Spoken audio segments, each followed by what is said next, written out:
सुप्रभात बच्चों, मैं संगीता श्रीवास्तव होलीहार्स एजुकेशनल एकेडमी कक्षा 9वीं विषय संस्कृत के सुक्ति मौक्तिकम पाठ के श्लोक के अर्थ के साथ। बच्चों, आज हम जिन श्लोकों का अध्ययन करने वाले हैं उन श्लोक में गुणों की महत्ता, अच्छी संगति और सज्जन व्यक्ति की महत्ता और दुर्गुण का दुष्प्रभाव किस तरह हमारे जीवन को नुकसान करता है, इन चारों चीज़ों का अध्ययन करेंगे। पहला श्लोक जो है उसमें गुण की उपयोगिता के बारे में बताया गया है।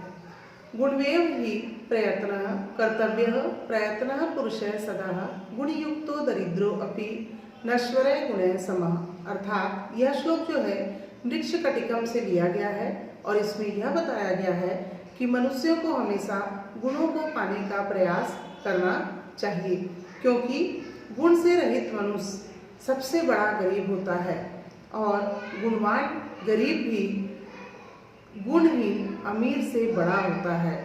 फिर से एक बार आप इसका श्लोक ध्यान देंगे। मनुष्यों को हमेशा गुणों को पाने का प्रयास करना चाहिए, क्योंकि गुण से रहित मनुष्य सबसे बड़ा गरीब होता है और गुणवान गरीब भी गुण रहित अमीर से बड़ा होता है। अर्थात वृक्षकटिकम के इस श्लोक में गुण के महत्व को बताया गया है। दूसरा श्लोक है आरभ्य पूर्वी क्षयणी क्रमेण लब्धि पुरा बुद्धिमती च पश्चात दिनस्य पूर्वार्ध अपराध भिन्नः छायो मैत्री खल सज्जनानाम। यहाँ पर अच्छी संगति के महत्व को बताया गया है। यह जो श्लोक है वह नीति शतकम से लिया गया है। इस श्लोक के आधार पर यह बताया गया है कि दुष्टों की जो मित्रता होती है हमारे जीवन में, वह दोपहर से पहले की धूप की छांव की तरह होती है, जो पहले लंबी और बाद में छोटी होती है। ठीक उसी प्रकार सज्जनों की जो मित्रता होती है हमारे जीवन में, वो दोपहर के बाद की जो परछाई होती है, धूप से जो हमें परछाई बनती है हमारी, उसकी तरह होती है, पहले छोटी और बाद में लंबी। अर्थात सज्जनों की जो मित्रता होती है वह हमारे जीवन में लंबे समय तक हमारा साथ देती है।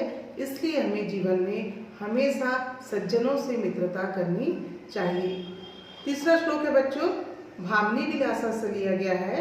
इसमें यह बताया गया है कि संतों की महत्ता किस तरह से होती है। अर्थात संत कहीं भी चले जाएं, उनके जाने से उस स्थान को नुकसान होता है जहाँ वह रहते हैं। पहले जिस जगह जाते हैं उस जगह को लाभ ही लाभ होता है। तो श्लोक इस तरह है यत्रापि कुत्रापि गताः भवेयुः हंसाः महीमण्डनाय हानिश्च तेषां हि सरोवराणां येषां मरालयः स विप्रयोगः। अर्थात पृथ्वी को सुंदर बनाने के लिए हंस जहाँ भी जाएं, निश्चय ही उन सरोवरों की हानि होती है जिन सरोवर को छोड़ करके वे हंस दूसरे सरोवर को चले जाते हैं। अर्थात हमें उस सरोवर के वियोग को जानना चाहिए जो हंस के जाने से उसे सहना पड़ता है, अर्थात उसे अपनी सुंदरता को खोना पड़ता है। तो बच्चों, इसमें ये बताया गया है कि सज्जन व्यक्ति जो होते हैं वह एक स्थान से दूसरे स्थान को लगातार चलते हैं, पर उनके गुणों से हर निर्जन स्थान भी सुंदर बन जाता है। और अगर सज्जन व्यक्ति किसी अच्छे स्थान को भी छोड़ दें तो वह स्थान शोभा से रहित हो जाता है। चौथा श्लोक जो है वह हितोपदेश से लिया गया है। इसमें अच्छे गुण के महत्व को बताया गया है और दुर्गुण से किस तरह हमारे जीवन को हानि होती है उसके बारे में प्रकाश डाला गया है।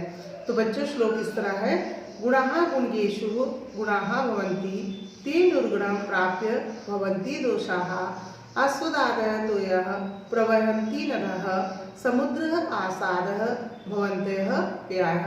अर्थात गुणों को पाने वाले में गुण ही गुण होते हैं। जो व्यक्ति गुण को पाने का प्रयास करता है उसमें गुण ही गुण होते हैं। अगर हम गुण रहित व्यक्ति को पालें तो हमारे अंदर के सारे गुण दोष में परिवर्तित हो जाते हैं। जिस तरह बहती हुई नदी का जल पीने योग्य होता है, वही नदी जब समुद्र में मिल जाती है तो उसका जल अपेय अर्थात पीने के योग्य नहीं होता है। फिर से एक बार आप श्लोक को ध्यान देंगे। गुणों को पाने का यदि प्रयास करता है तो वह गुण से पूरी तरह लबालब हो जाता है। और गुण यदि दोष के साथ मिल जाता है तो गुण भी दोष में समय के साथ परिवर्तित हो जाता है।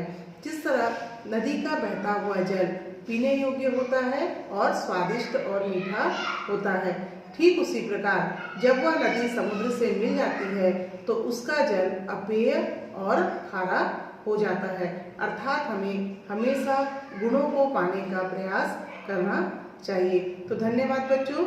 इसी के साथ सुक्ति मौक्तिकम के सभी श्लोक अर्थ के साथ आपके पास कंप्लीट हो चुके हैं। धन्यवाद बच्चों।